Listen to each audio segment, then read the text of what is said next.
नमस्कार मित्रों, राजस्थान के इतिहास में आपका एक बार पुनः स्वागत है। जैसा कि आपको पता है कि हम मेवाड़ के इतिहास का अध्ययन कर रहे थे। मेवाड़ के इतिहास के अध्ययन के बारे में मैंने आपको सामान्य जानकारी दी तथा कुछ जो यहाँ पर हमारे जो धीरोधर हुए हैं उनके बारे में मैंने आपको बताया था। जैसे रतन सिंह का शासनकाल बताया मैंने आपको, जयद्र सिंह का शासनकाल बताया, है ना। तो एक बार हल्का फुल्का मैं आपको रिवीजन बता देती हूँ। जयद्र सिंह का शासनकाल हमने पढ़ा था 1210 से लेकर के 1252 तक, ठीक है। और उसी के समकक्ष जो दिल्ली में जो सल्तनत चल रही थी, दिल्ली की सल्तनत का भी मैंने आपको ब्यौरा बताया था कि वो कब से कब तक चली थी। 1206 से लेकर के 1526 तक चली थी, ठीक है। पहले गुलाम वंश आया। गुलाम वंश थे जो कुतुबुद्दीन ऐबक थे, और उनके दूसरे जो शासक हुए वो इल्तुतमिश थे। तो कुतुबुद्दीन ऐबक का मैंने आपको बताया था कि 1206 से 1210 तक का शासनकाल था, और इल्तुतमिश का था 1210 से लेकर 1236 तक। फिर उसके पश्चात हमारे खिलजी वंश आया, जिसको हम JNK अर्थात जलालुद्दीन खिलजी थे। तो इनका क्या था 1290 से लेकर 1296। ऐसे ही AK का आया। AK कौन थे? AK कौन थे? AK मैंने आपको बताया था कल, आप मुझे कमेंट के माध्यम से बताएंगे कि AK कौन था, ठीक है। नहीं तो फिर मैं आपको बताऊंगी। ऐसे ही वो उनका शासनकाल कब से कब तक था? 1296 से लेकर 1316 तक। ऐसे ही तुगलक वंश आया। तुगलक वंश में 1325 से लेकर 1351 तक था। फिर सैयद वंश आया और फिर लोधी वंश आया, ठीक है। अब देखो क्या था उसमें, जयद्र सिंह के समकक्ष कौन था, किससे जयद्र सिंह का युद्ध हुआ? जयद्र सिंह के समकक्ष जो दिल्ली का शासक था वो इल्तुतमिश था, ठीक है। जयद्र सिंह व इल्तुतमिश के मध्य में भूतेला का युद्ध हुआ था। ये मोटी मोटी बातें याद रखना। जयद्र सिंह और इल्तुतमिश के मध्य कौन सा युद्ध हुआ था? भूतेला का युद्ध हुआ था, जो 1222 से लेकर 1227 के मध्य लड़ा गया, जिसमें जयद्र सिंह की विजय हुई तथा इल्तुतमिश ने जयद्र सिंह की राजधानी नागदा को नष्ट कर दिया तथा उन्होंने अपनी नई राजधानी के रूप में चित्तौड़गढ़ को बनाया था, ठीक है। ये अपन ने कल पढ़ा था, ठीक है ना। और ये जानकारी हमको कहाँ से मिली थी? हमीर मदमर्दन की पुस्तक के अंतर्गत हमको ये जानकारी मिली, है ना। और इसी प्रकार से हमारे जो नेक्स्ट थे, और कहाँ से मिली थी हमको ये जानकारी? चिरवा अभिलेख से भी हमें ये जानकारी मिली थी, ठीक है। अब देखिए मित्रों, आगे हम तेज सिंह के बारे में पढ़ेंगे। तेज सिंह क्या थे? 1252 से लेकर 1268 तक इनका कार्यकाल था। अब देखिए इनका जो समय रहा वो क्या रहा? 1252 से 1268 तक का। और इनकी उपाधि क्या थी?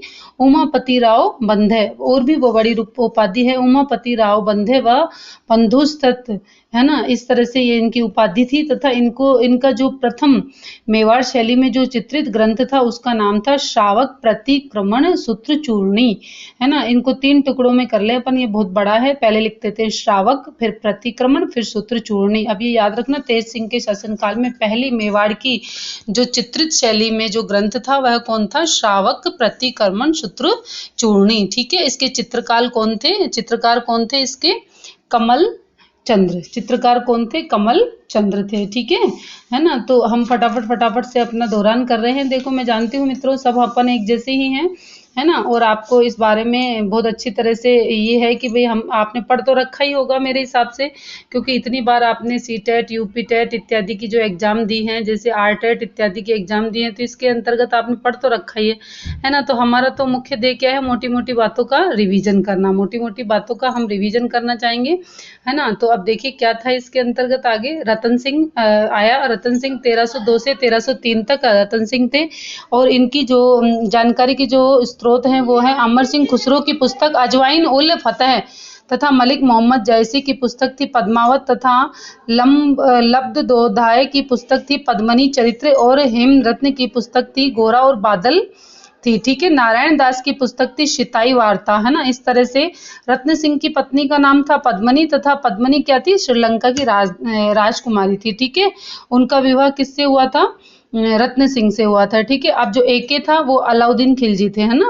AK कौन थे? अलाउद्दीन खिलजी के चित्तौड़गढ़ पर आक्रमण करने के प्रमुख कारण क्या थे? एक तो था समर सिंह के द्वारा उलूग खां से कर वसूला जाना, साम्राज्यवादी नीति तथा चित्तौड़गढ़ दुर्ग का महत्व, तथा मलिक मोहम्मद जायसी के अनुसार अलाउद्दीन खिलजी की रानी पद्मावती को भी वे प्राप्त करना चाहते थे। तो अलाउद्दीन खिलजी ने क्या किया कि 28 जनवरी 1303 को चित्तौड़गढ़ पर इन्होंने आक्रमण किया। लगभग 8 महीनों तक चित्तौड़गढ़ को घेरा डाले हुए पड़ा रहा तथा 26 अगस्त 1303 को एके ने चित्तौड़गढ़ पर अधिकार कर लिया। और आक्रमण के दौरान अमीर खुसरो एके के साथ था और इस आक्रमण के समय वे उनके सेनापति गोरा और बादल मारे गए। रानी पद्मावती ने जौहर किया तथा 1303 की यह घटना मेवाड़ का प्रथम शाखा कहलाती है। अब मेवाड़ का प्रथम शाखा यदि पूछे आपसे तो क्या बताएंगे अपन, कौन सा था? 1303 का शाखा, जिसमें रानी पद्मावती और रतन सिंह के द्वारा तो क्या किया गया यहाँ पर, केसरिया और जौहर किया गया। रानी पद्मावती अन्य राजपूत स्त्रियों के साथ में मिलकर के उन्होंने जौहर किया। और दोनों जब केसरिया और जौहर होता है तो उसे हम शाखा कहते हैं, और बामासा किसे कहते हैं? वह स्थान जहाँ पर शाखा किया जाता है। फिर इसके बाद नए जो हमारे शासक आए वे थे हमीर सिसोदिया, जो 1326 से 1364 तक इनका कार्यकाल था, है ना। और इन्हें क्या कहा जाता था? विषय घाटी पंचानन, अर्थात विषम परिस्थितियों में भी अड़िंग रहने वाले थे। देखो हमारे राजस्थान का इतिहास तो ये बहुत ही बिल्कुल शोर मचा मचा करके कहता है कि जितने भी हमारे यहाँ पर शासक हुए हैं, जितने भी राजपूत शासक हुए हैं, वे सब क्या थे? बहुत ही अड़िंग प्रवृत्ति के थे, जिसके अंतर्गत एक थे हमारे हमीर सिसोदिया। ठीक है, इनको क्या कहा गया? विषय घाटी पंचानन। इन्हें क्या कहा गया? तो विषम घाटी पंचानन, अर्थात विषम परिस्थितियों में अड़िंग रहने वाले। ये उपाधि कीर्ति प्रशस्ति में दी गई थी तथा सिसोदिया वंश के संस्थापक वीर राजा कान्हा व्यास की पुस्तक एकलिंग महात्म्य के प्रथम अध्याय राजवर्धन की रचना महाराणा कुंभा के द्वारा रची गई तथा इस राजवर्णन में हमीर सिसोदिया को वीर राजा भी कहा गया था। तो इस तरह से हमने इतने सारे अपन ने क्या पढ़ लिए थे? शासक पढ़ लिए थे। अब हमारा जो 1364 से 1382 तक का जो शासन काल था वो किसका था? क्षेत्र सिंह का।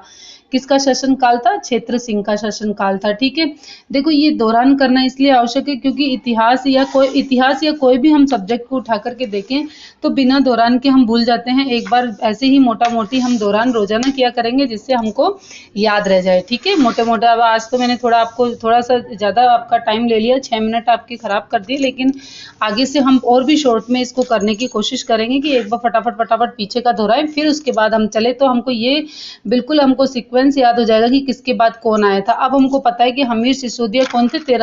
हमीर सिसोदिया 1326 के बाद में 1364 तक रहे और 1364 में कौन आ गए थे? क्षेत्र सिंह। ठीक है, इस तरह से देखो हमको याद रखना है। सबसे पहले कौन आए थे? जैत्र सिंह आए थे। जैत्र सिंह कब थे? 1210 से 1252 तक। और इनके समकक्ष कौन आए थे? बुतेला का युद्ध किस किस के मध्य हुआ था? इल्तुतमिश और जैत्र सिंह के मध्य हुआ था। ऐसे ही तेज सिंह आए। तेज सिंह ने कुछ भी नहीं किया, इनके काल में केवल एक चित्र शैली की रचना हुई, है ना, मेवाड़ चित्र शैली की रचना हुई, जो कि 1252 से 1268 तक का इनका कार्यकाल रहा। ऐसे ही फिर रतन सिंह आए 1302 से 1303। अब इन्हीं में जो पहला हमारा जो केसरिया जौहर और साका हुआ था वह कब हुआ था? इन्हीं के शासन काल में हुआ था। इसके पश्चात हमीर सिसोदिया आए। हमीर सिसोदिया 1326 से 1364 तक रहे, है ना। अब इसके बाद हम चलते हैं हमारे किस पर चलते हैं? हम हमारे क्षेत्र सिंह पर चलते हैं। अब क्षेत्र सिंह जी ने क्या क्या किया? क्षेत्र सिंह के काल में मेवाड़ के शासकों का मालवा के साथ में संघर्ष शुरू हुआ तथा क्षेत्र सिंह को दासी पुत्र चाचा व मेरा चाचा व मेरा थे। अब देखो उनके जो मालवा के साथ उनका संघर्ष हुआ और उनके साथ में संघर्ष करने वाले कौन थे? चाचा व क्षेत्र सिंह को दासी पुत्र चाचा व मेरा थे। उनके दो पुत्र थे क्षेत्र सिंह के, और वे दासी पुत्र कौन कौन थे? चाचा और मेरा। अब देखो आगे अपन चलते हैं, लक्ष्य सिंह पर चलते हैं। 1382 से लेकर 1421 राणा और सांगा, राणा लाखा, है ना। लक्ष्य सिंह मतलब राणा सांगा, है ना। ये इनका कब का क्या कार्यकाल था? 1382 से लेकर के 1421 था। अब देखिए दरबारी विद्वान धनेश्वर भा सोहंग यह राणा शाखा के काल में ज्वार में चांदी की खान का पता चला था। जो जावर है, देखो ये देखो क्या है यहाँ पे, ये देखो जावर एक जगह है ना। जावर में किसकी खान का पता चला? चांदी की खान का पता चला। और लाखा के काल में पिच्छू नामक बंजारे के द्वारा पिछोला झील का निर्माण करवाया था। है ना। राणा लाखा के काल में ही पिच्छू नामक बंजारे के द्वारा क्या करवाया गया था, एक पिछोला झील का निर्माण करवाया गया था, तथा मारवाड़ के शासक राव चूड़ा के रणमल के स्थान पर राव कान्हा को मारवाड़ का शासक बनाया गया। अतः राजमल ने अपनी बहन हंसाबाई के विवाह का प्रस्ताव राणा लाखा के पुत्र कुंवर चूड़ा हेतु भिजवाया, लेकिन हंसाबाई का विवाह राणा लाखा से इस शर्त पर हुआ कि हंसाबाई की संतान को ही मेवाड़ का शासक बनाया जाएगा। अतः कुंवर चूड़ा ने मेवाड़ में अपना अधिकार छोड़ दिया और कुंवर चूड़ा को मेवाड़ का भीष्म पितामह भी कहा गया। मोकल के शासक बनने पर कुंवर चूड़ा मांडू चले गए थे, मतलब मालवा चले गए थे। अब देखो इसके अंतर्गत मैं आपको समझाती हूँ कि एक बार क्या हुआ था कि जो अपने हंसाबाई के जो पिता थे उनके द्वारा अपनी पुत्री के लिए रिश्ता भिजवाया गया, और रिश्ता भिजवाया गया किसके लिए, महाराणा लाखा के पुत्र चूड़ा के लिए रिश्ता भिजवाया गया। लेकिन ये सुनकर के जो महाराणा लाखा थे उन्होंने कहा कि इस उम्र में मेरे से कौन विवाह करेगा, है ना। ऐसा जब उन्होंने सुना तो फिर वो बात वहीं पर सेट हो गई। उनकी पुत्र से विवाह न करके हंसाबाई का विवाह किससे कर दिया, राणा लाखा से कर दिया। और राणा लाखा से विवाह करने के साथ ही साथ हंसाबाई के जो पिता थे उन्होंने विवाह के समय एक शर्त रखी कि हंसाबाई से जो भी संतान उत्पन्न होगी वही मेवाड़ की अगली शासक बनेगी।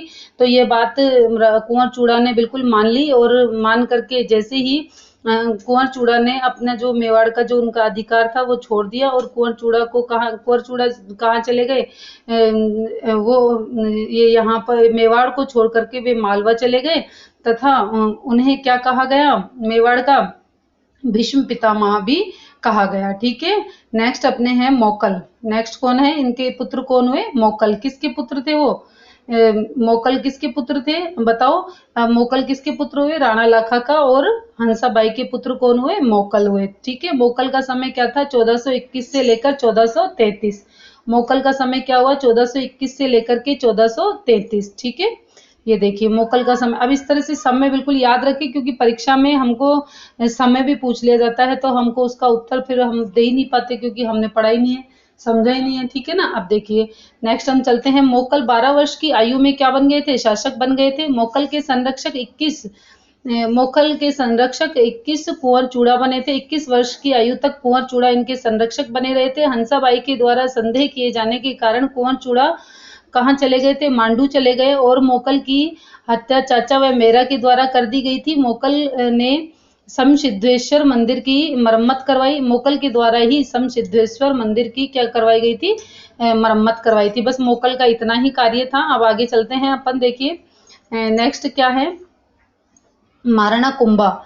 अब महाराणा कुंभा ने क्या क्या काम किए यहाँ पे अपने देखिए। महाराणा कुंभा ने, जिसको बहुत ही वीर और प्रतापी शासक माना गया है, इनका समय था 1423 से लेकर 1468। ठीक है, अब इनको बिल्कुल सिस्टमेटिक ऐसे ही याद करना है अपन को, ठीक है ना, जिससे कोई कंफ्यूजन नहीं हो। देखो संगीत युद्ध में क्या थे, ये बहुत ही पारंगत थे, संगीत युद्ध में पारंगत थे, तथा सारंग व्यास कला करार तथा कलम के लिए ये प्रसिद्ध थे। इनकी उपाधियां क्या क्या थी, राणो रासो, इनकी उपाधि थी राणो रासो, अर्थात साहित्यकार का आश्रयदाता। ये जो भी साहित्यकार आते थे उनको आश्रय देते थे, उनका सम्मान करते थे। रासो, जब किसी व्यक्ति या वंश की उपाधियों का वर्णन महाकाव्य के रूप में किया जाए तो उसमें उसे क्या कहा जाता है, रासो कहा जाता है। जब किसी व्यक्ति या वंश की उपाधियों का वर्णन महाकाव्य के रूप में किया जाए तो उसे क्या कहते हैं, रासो कहते हैं। ठीक है, छाप गुरु। अब देखो इनको छाप गुरु, भाल गुरु, अभिनव, है ना, अभिनव भारताचार्य, हिंदू मुल्तान, नरतोष्टी, अश्वपति, बहुत सारी उपाधियां इनको प्राप्त हुई हैं, अनेक उपाधियां इन्हें प्राप्त हुई हैं। अब देखो इन्हें क्या कहा गया, छाप गुरु कैसे, छापामार युद्ध करने वाले भी ये थे। ठीक है, ऐसे ही इन्हें अभिनव भारताचार्य भी इन्हें कहा गया, क्योंकि ये श्रेष्ठ संगीत के जानकार थे, तथा हिंदू सुल्तान, मुस्लिम शासकों के द्वारा दी गई उपाधि थी हिंदू सुल्तान। ये किसने दी थी, मुस्लिम शासकों ने दी थी। ऐसे ही नरतोष्ट और अश्वपति, ये सारी उपाधियां इन्हें प्रदान हुई। अब ये देखो कहाँ कहाँ से मिली, अब इनके ग्रंथों के नाम भी हमको याद रखना आवश्यक है। देखो कहाँ कहाँ से मिली, इनके जो प्रमुख ग्रंथ हैं वे हैं, एक तो है संगीत राज, ठीक है, संगीत मीमांसा, सूट प्रबंधन, कामराज, हरितवर्तिका, संगीत रचनाकार, चंडी शतक है, ये रतक नहीं है, शतक है। ठीक है, ये देखिए इसको शतक बना लेना, चंडी शतक बना लेना इसको, ठीक है। ये ऐसे स त क, ठीक है। ये थोड़ा मिस्टेक हो गई है ना। इस तरह से इतने सारे इनके क्या थे, इतिहासकार हुए हैं। तथा कुंभा के द्वारा रसिक प्रिया नामक पुस्तक की रचना की गई तथा महाराणा कुंभा की माता का नाम क्या था, सौभाग्य देवी था। इनकी माता का नाम क्या था, सौभाग्य देवी था। सारंगपुर का युद्ध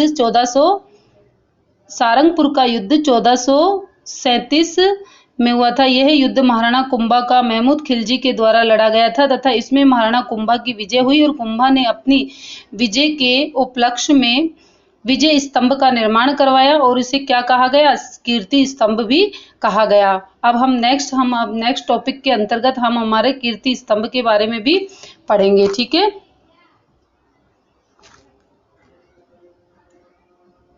तब तक के लिए जय हिंद, जय भारत, नमस्कार।